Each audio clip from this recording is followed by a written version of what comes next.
क्या आपने कभी अपने आप से यह प्रश्न पूछा है कि कुछ लोगों की बुद्धि इतनी तेज क्यों होती है कि वे किसी भी परिस्थिति को तुरंत समझ लेते हैं, जबकि कुछ लोग छोटी सी बात को समझने में भी बहुत समय लगा देते हैं? क्या बुद्धि जन्म से मिलती है या उसे विकसित किया जा सकता है? यदि बुद्धि को विकसित किया जा सकता है तो उसका सबसे प्रभावशाली तरीका क्या है? आज हम इसी रहस्य को समझेंगे। लेकिन जो बात मैं कहने जा रहा हूं उसे केवल सुनिए मत, उसे अपने भीतर उतरने दीजिए, क्योंकि बुद्धि का संबंध जानकारी से नहीं, अनुभव से है। मनुष्य जीवन में सबसे बड़ी भूल यह करता है कि वह बुद्धि और स्मृति को एक ही समझ लेता है। कोई व्यक्ति हजारों किताबें पढ़ ले, अनेक शास्त्र याद कर ले, कठिन शब्द बोलने लगे, इसका अर्थ यह नहीं कि उसकी बुद्धि तेज हो गई। स्मृति केवल संग्रह करती है, जबकि बुद्धि सत्य को पहचानती है। स्मृति अतीत का बोझ है, बुद्धि वर्तमान का प्रकाश है। जिस दिन यह अंतर समझ में आ गया, उसी दिन बुद्धि जागने की शुरुआत हो जाती है। कल्पना कीजिए कि एक दर्पण वर्षों से धूल से ढका हुआ है।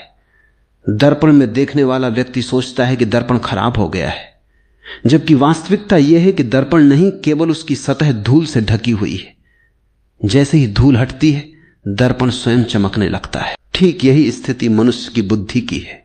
बुद्धि कभी कमजोर नहीं होती, केवल इच्छाओं, भय, क्रोध, ईर्ष्या, चिंता और निरंतर चलने वाले विचारों की धूल उसे ढक लेती है।